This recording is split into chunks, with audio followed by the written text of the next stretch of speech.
వెంబడించిన శిష్యులు యేసు కొరకు ప్రాణాలు పెట్టడానికైనా వెనుదీయలేదు. మత్తయి ఇథియోపా పట్టణంలో కత్తి చేత చంపబడ్డాడు.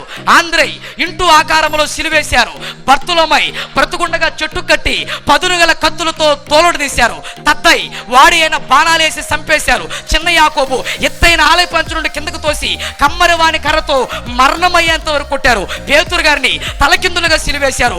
యోహాన్ని మరిగే నూనెలో వేశారు. చనిపోలను తీసుకెళ్లి పద్మాసు దీపంలో వేశారు. అక్కడ యేసు కొరకు ప్రకటన గ్రంథం రాశాడు. గట్టిగా చెప్పకూడదా?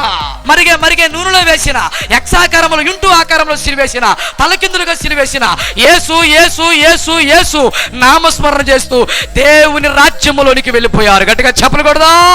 నా సింహాసనం పక్కన 12 సింహాసనం వేయబడతాయి. ఆ 12 సింహాసనాల మీద నేను మిమ్మల్ని కూర్చుండబెడతాను. వారి శరీరాలు, వారి దేహాలు ఎవరి కొరకు వారు జీవించారంటే క్రీస్తు కొరకే. బ్రతుకుతుంది నీ కోసం కాదు, నువ్వు క్రీస్తు కొరకు నువ్వు బ్రతకాలి.